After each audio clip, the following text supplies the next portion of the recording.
兄弟们，咱们今天聊点可能会让很多人当场破防的东西。捫心自問啊，当你坐在電腦前，看着屏幕裡那些經典的二次元美少女，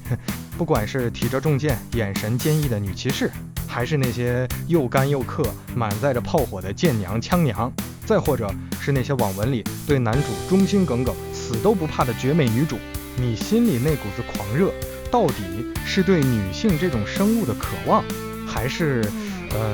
對某種更深層、更致命的特質的執念？今天老鷹我要扒一扒二次元和男頻網文的底褲，揭開一個極其殘忍，甚至會讓很多兄弟產生應激反應的真相。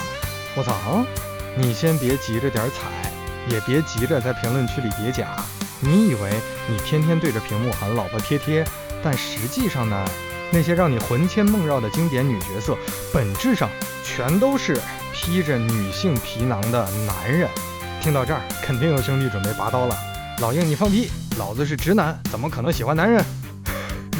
害怕自己被扣上什麼男童的帽子，對吧？如果你能壓住心裡的火，冷靜下來，把接下來的10分鐘聽完，恭喜你，你的敏銳和理性已經超越了這網上99%的烏合之眾。咱們先聊第一個問題，為什麼現在互聯網上一提到男人其實喜歡的是男性內核這種話，就有一大批人像被踩了尾巴一樣瘋狂嘲諷、瘋狂洗地？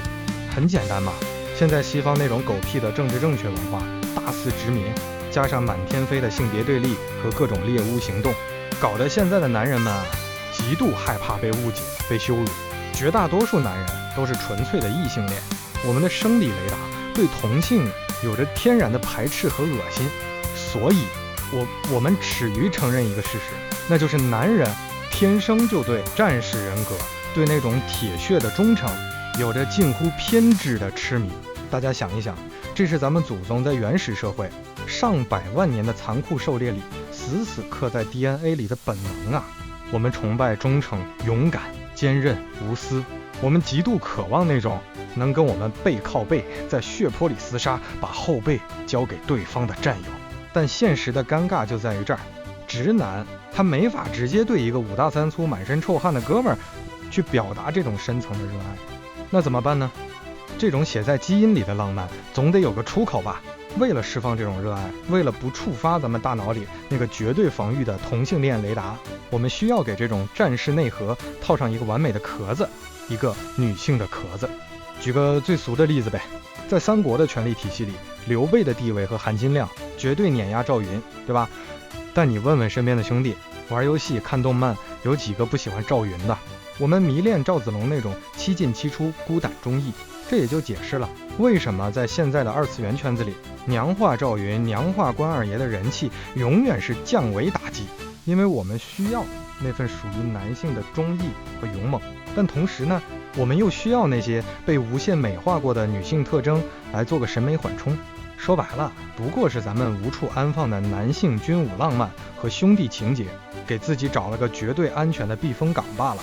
你真的以為那些深入人心的女角色是真實的女性嗎？哼，天真。那些被無數讀者玩家奉為神明的女性角色，有極大概率是男性作者、男性主創們以自己為藍本，或者是用理想中的完美男性強行投影出來的女體男。你去看現在那些大火的男頻爽文、後宮番，一個主角能成大事，他身邊那些所謂的後宮紅顏知己對他的情感和態度，你仔細解構一下看看，那他媽哪是正常的男女談戀愛啊？那全都是古代寵臣跟明君、死士跟主公的模板，絕對的服從，狂熱的崇拜，為了男主的大業，隨時可以犧牲自己的生命，無怨無悔，甚至連個名分都不爭。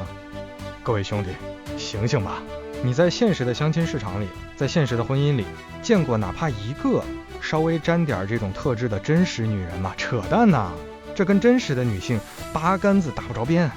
現實中的兩性關係充滿了算計、博弈、柴米油鹽和情緒價值的拉扯，而那些二次元和網文裡的女神呢，她們身上縫合了形形色色的男性正面特質，仗義、死忠、大局觀，然後又被強行貼上了那些誇張的曲線、軟萌的姿態，這些女性的皮囊，這種強烈的畸形的縫合，讓他們徹底超脫了兩性的生物學規律，變成了絕对理性的聖像。他們被捧上了神壇，我們把他們当作完美老婆去舔，買他們的手办，為他們充钱，卻悲哀地忘了，那本來就是我們男人自己丟失的靈魂碎片。而當作者把所有的美好，所有的神性都給了這些女體男之後，咱們真正的男主，真正代表我們男性的那個主角，又面臨着什麼絕境呢？因為所謂的男子气概，因為要符合大众的口味，男主被套上了最重的枷锁。他不准展露軟弱，他不能哭，他必須像塊没有感情的生鐵一樣，一路殺杀殺。他不能優柔寡斷，否則就是聖母婊。這種女性符號的徹底剝離，導致男主的性格上限被徹底鎖死。他只能在低維度的世俗慾望裡打轉，搶地盤、搶資源、搶女人。他頂多只能混成一個掌控慾爆棚、像軍閥一樣的 alpha， 卻永遠沒法升華成那種孤獨、自足、精神世界絕對圓滿的 sigma。 為什麼？因為這個社會的受眾壓根兒就不允許一個男主擁有超脫的柔軟和神性。男人生來就是幹苦力的，就是去征服的工具。而最讓我覺得後背發涼的是這種文化現象正在潛移默化的惡毒的分化我們這個群體。不知道大家發現沒有，如果你是個老書蟲，你肯定有感覺，現在的男频作品裡，男性角色之間的友愛互助居然变成了絕對的毒點和雷點。魯迅先生當年諷刺過，一件短袖子立刻想到白胳膊，立刻想到全裸體。這話放在今天某些極端的男频受眾身上簡直絕殺。有些讀者一看到男主身邊有個出彩的兄弟，一看到男主跟好哥們有點過命的交情，立刻谈兄弟情色變，动不动就開始滑坡，在評論區大罵作者你是不是想搞基，甚至犯了迫害妄想症，覺得男主早晚要把身邊的女人送給這個兄弟，稍微一點風吹草動就滿天飛的送女警告，綠帽焦慮，防兄弟防得比防賊還嚴。在這個狗屁邏輯裡，女性角色仿佛成了比主角本人、比過命的兄弟還要寶貴的不可再生資源。這到底是何等的悲哀啊！這些看似細枝末節的毒點，正在潤物細無聲地加重男人和男人之間的底層互害。它徹底斬斷了咱們男性的互助意識，它在洗腦我們，讓我們覺得男人之間只有零和博弈，只有為了爭夺那些披着女皮的完美幻象去進行至死方休的內卷和倾軋，以至於我們明明看的是一部為男人寫的男性向作品，卻依然像個可悲的奴隸一樣，在別人精心編織的女本位矩陣裡打轉。我們為了虛擬的紙片人瘋狂互撕網暴，卻在現實裡活成了一座座孤島，失去了那些真正能互相擋道的兄弟。所以兄弟們，是時候醒醒了，看透這場華麗的騙局吧。你喜歡的從來都不是哪一個具體的紙片人，你骨子裡狂熱的是那份屬於男性的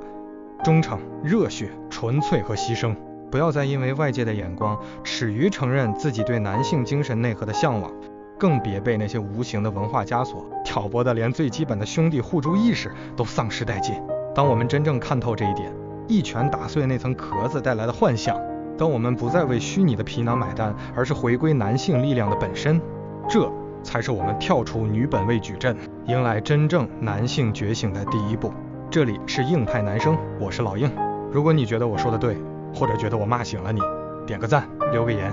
咱們下期見。以上就是本期視頻的全部內容，我的主頁有更多夠硬夠深的內容在等你自己去挖。如果你也追求這種極致的邏輯，訂閱我，我是老硬，我們下期見。